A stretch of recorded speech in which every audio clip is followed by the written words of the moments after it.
Hello, ഇന്ന് ഞാൻ നിങ്ങളെ കാണിക്കാൻ പോകുന്നത് ഒരു ദോശ വെറൈറ്റിയാണ്. ഇതൊരു സ്പെഷ്യൽ എന്താ വെച്ചാൽ എരിവ് പുളിയൊക്കെ ഉള്ള ദോശയാണ്. അപ്പോൾ അത് ഞാൻ കാണിച്ചു തരാം.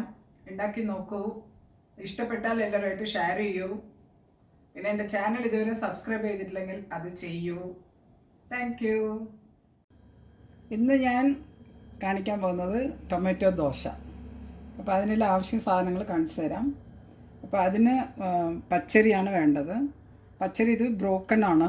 ഇതിലാകുമ്പോൾ മാവ് കൂടുതൽ കിട്ടും. അതിനാണ് ഈ അരി ഉപയോഗിക്കുന്നത്. നമ്മൾ ചോറിൻ്റെയൊക്കെ പച്ചരി എടുത്താൽ മാവ് വളരെ കുറവായിരിക്കും. അതുകൊണ്ട് റോ റൈസ് ബ്രോക്കൺ അതാണ് ഞാൻ വാങ്ങിക്കുന്നത്. അത് ഞാൻ 3 കപ്പ് സോക്ക് ചെയ്ത് വെച്ചിട്ടുണ്ട്.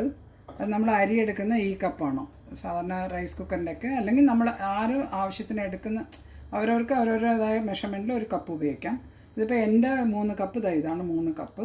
ഈ 3 കപ്പ് അരിക്ക് ഞാൻ 3 ടേബിൾ സ്പൂൺ സാമ്പാർ പരിപ്പില്ലേ, തോരൻ പരിപ്പ് ഞാൻ സോക്ക് ചെയ്ത് വെച്ചിട്ടുണ്ട്.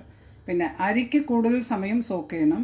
ഇതൊരു 3-4 മണിക്കൂർ അത്രയും ഞാൻ സോക്ക് ചെയ്യാറുള്ളൂ. ഒരു 3 hours സോക്ക് ചെയ്താൽ തന്നെ നല്ല കുതിരും ഇത്. അപ്പോൾ 3 മണിക്കൂർ അരി കുതിർത്തി വെച്ചിട്ടുണ്ട്. ഇത് ഞാൻ ഒരു ഹാഫ് ആൻ അവറേ കുതിർത്തിയിട്ടുള്ളൂ. പരിപ്പ് പെട്ടെന്ന് സോക്കാവുന്ന സാധനം. സാമ്പാർ പരിപ്പ് 3 ടേബിൾ സ്പൂൺ. അപ്പോൾ പിന്നെ അതിന് വേറെ ആവശ്യമുള്ള സാധനങ്ങൾ എന്താണെന്ന് വെച്ചാൽ മുളക് ഇട്ടിട്ട് അരയ്ക്കണം നമ്മൾ. തക്കാളി മുളക് 1 കപ്പ് അരിക്ക് 1 തക്കാളി. അതൊരു മീഡിയം സൈസാണെങ്കിൽ അത്, ഇതിപ്പോൾ എൻ്റെത് ചെറുതായതുകൊണ്ട് ഞാനിപ്പോൾ 4 തക്കാളി എടുത്തിട്ടുണ്ട്. ചെറിയ തക്കാളി ആയതുകൊണ്ട്. ഒരു മീഡിയം സൈസാണെങ്കിൽ 1 കപ്പിന് 1 തക്കാളി എന്നുള്ള അതിലെടുത്താൽ മതി. പിന്നെ വേണ്ടത് ഉണക്കമുളകും ഓരോ എരിവിനനുസരിച്ച് തീരുമാനിക്കാം. എത്ര ടേസ്റ്റ് എരിവ്, എനിക്കൊക്കെ ഇപ്പോൾ നല്ല എരിവ് വേണം. അപ്പോൾ എരിവ് കുറവുള്ളവർ അതിനനുസരിച്ച് ഈ ഉണക്കമുളക് എടുക്കാം. ഇപ്പോൾ എൻ്റെ ഇത് കണക്ക് പ്രകാരം ഞാനിപ്പോൾ 1 കപ്പിന് 3 മുളക് എടുത്തിട്ടുണ്ട്. ഇതുപോലെ വലുതാണെങ്കിൽ 2, ചെറുതാണെങ്കിൽ അതിനനുസരിച്ച് എരിവിനനുസരിച്ച്. അപ്പം ഞാനിപ്പോൾ തക്കാളിയും കൂടി ഇല്ലതുകൊണ്ട് നമുക്ക് എരിവ് വേണം കൂടുതൽ. തക്കാളിയുടെ പുളി ഉണ്ടല്ലോ, അതുകൊണ്ട് ഞാനിപ്പോൾ ഈ ടൈപ്പ് ഇതാണ് ഞാനൊരു 6-7 മുളക് എടുത്തിട്ടുണ്ട് ഞാൻ. അതുകൂടാതെ കറിവേപ്പില, പിന്നെ കായം, മല്ലിയില, ഇതൊക്കെയാണ് നമുക്ക് ആവശ്യമുള്ള സാധനം. അപ്പോൾ ഇപ്പോൾ ഈ അരി ഈ തക്കാളിയും ചേർത്ത് പരിപ്പും ചേർത്ത് നമുക്ക് അരയ്ക്കാം. നൈസായിട്ട് അരയരുത്, ഒരു തരിതരിയായിട്ടുള്ള മാതിരി അരയ്ക്കണം. ഇതിപ്പോൾ അരച്ചു, ഇങ്ങനെ തരിതരിയായിട്ടുണ്ട്, ചെറിയ തരിതരിയായിട്ട്. തക്കാളിയുടെയും മുളകിൻ്റെയും കളറാണ് ഇത്. പിന്നെ കറിവേപ്പില ഇട്ട് അവസാനം ഓട്ടിച്ചിട്ടുണ്ട്. കറിവേപ്പില കുറച്ച് നന്നായിട്ട് അറിഞ്ഞാലും കുഴപ്പമില്ല, ഇങ്ങനെ കാണുന്ന മാതിരി ഉണ്ടായാലും കുഴപ്പമില്ല. അല്ലെങ്കിൽ കറിവേപ്പില നുള്ളിയിട്ട് ഇട്ടിട്ട് ഉണ്ടാക്കാം നമുക്ക്. അപ്പോൾ ഇങ്ങനെയാണ് അരയ്ക്കേണ്ടത് എല്ലാ സാധനങ്ങളും, തക്കാളി, അരി എല്ലാം. എപ്പോഴും അരി അരയ്ക്കുമ്പോൾ അരി ഒന്ന് ഓട്ടിച്ചിട്ട് പിന്നെ വെള്ളം ചേർക്കുക എന്തെങ്കിലും ചെയ്താൽ കുറച്ചും കൂടി വേഗം അരിഞ്ഞ് കിട്ടും. അപ്പോൾ ഇങ്ങനെയാണ് അരയ്ക്കേണ്ടത്. ഇനി ഞാൻ ഉണ്ടാക്കുമ്പോൾ അത് കാണിച്ചു തരാം. തക്കാളി ദോശയുടെ മാവ് കുറച്ച് മാത്രമേ എടുത്തിട്ടുള്ളൂ.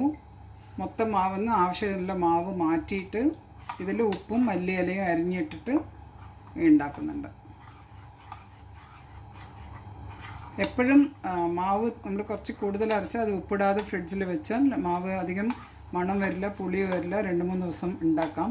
അപ്പോൾ അതുപോലെ ഞാൻ എപ്പോഴും അങ്ങനെയാണ് ചെയ്യുക. എന്നിട്ട് കുറച്ച് മാവ് ഉണ്ടാക്കുന്ന അത്ര മാവ് എടുത്തിട്ട് ഇപ്പോഴത്തേക്ക് കാണിച്ചു തരാം.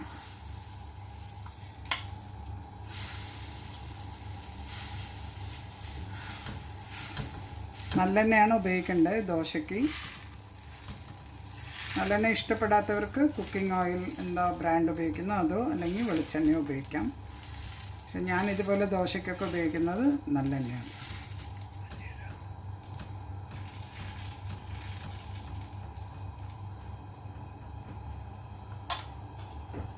ഉണ്ടാക്കുന്ന സമയത്ത് മല്ലിയില അരിഞ്ഞിട്ടാൽ മതി.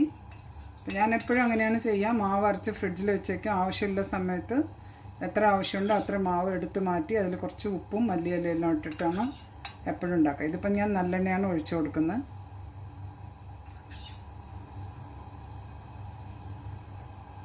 ഇതൊരു പുളി, എരിവ്, പിന്നെ മല്ലിയിലയുടെ മണം, കായത്തിൻ്റെ മണം എല്ലാമായിട്ട് നല്ല ടേസ്റ്റ് ഉണ്ടാവും. തക്കാളി ഹെൽത്തിയുമാണ്. അപ്പോൾ തക്കാളി, സാമ്പാർ, പരിപ്പും ഹെൽത്തിയാണല്ലോ. ഇതിട്ടിട്ട് ഒരു വെറൈറ്റി ദോശ ഉണ്ടാക്കാം.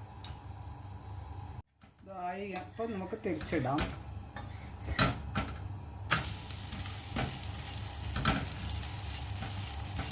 ഈ മാവ് അരച്ചതും ഫ്രിഡ്ജിൽ വെക്കണം, പുളിച്ചൂടാം. തക്കാളിയും കൂടി ഉള്ളതുകൊണ്ട് കുറച്ച് സമയം ഞാൻ അരച്ച് അപ്പം തന്നെ ഫ്രിഡ്ജിൽ വെച്ചേക്കാം, ഉപ്പിടാതെ. കായം ഇതൊക്കെ ചേർത്ത് കൊടുക്കാം അരയ്ക്കുന്ന സമയത്ത്. നേരത്തെ ഞാൻ പറഞ്ഞ പോലെ തന്നെ കറിവേപ്പിലയൊക്കെ മിക്സിയിലിട്ടിട്ട് ഒന്ന് ഓട്ടിച്ച് കൊടുക്കാം. മല്ലിയില മാത്രം പിന്നെ നമുക്ക് ചേർക്കാം ഉണ്ടാക്കുന്ന സമയത്ത്.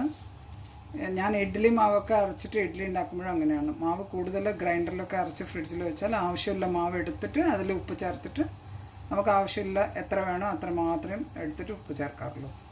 അതുപോലെ എപ്പോഴും അങ്ങനെ ചെയ്താൽ മതി.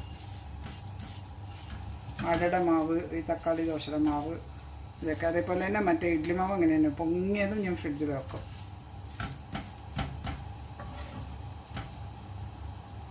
അപ്പോൾ ആദ്യം ചട്ടിയിൽ ഇങ്ങനത്തെ ഒരു ബ്രഷിൽ വെള്ളം തടവി കൊടുക്കാം, അല്ലെങ്കിൽ എണ്ണ തടവി കൊടുക്കാം. അപ്പം ഞാനിന്നത് ബ്രഷ് കഴുകിയതും വെറ്റായിട്ട് തന്നെ ഒന്ന് ബ്രഷ് ചെയ്ത് കൊടുത്തു ചട്ടിക്ക്. അപ്പം ഇങ്ങനെ ഒരു ബ്രഷ് ഓയിൽ ബ്രഷാണ്.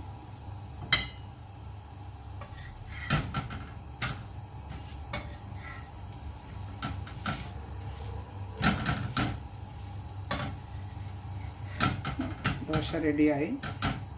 നമുക്കിനി അടുത്ത ദോശ ഒഴിച്ചു കൊടുക്കാം.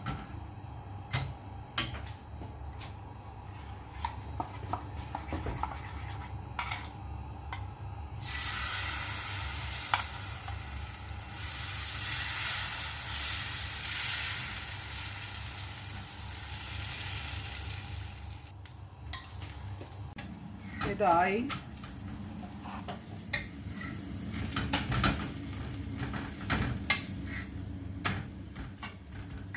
അപ്പോൾ നമ്മുടെ തക്കാളി ദോശ റെഡിയായി. തക്കാളി ദോശ ഉണ്ടാക്കി ടേസ്റ്റ് ചെയ്തിട്ട് ഇഷ്ടമായാൽ എല്ലാവരുമായിട്ട് ഷെയർ ചെയ്യുക. എനിക്കെല്ലാ കമൻസ് ഫീഡ്ബാക്കായിട്ട് തരിക. Thank you.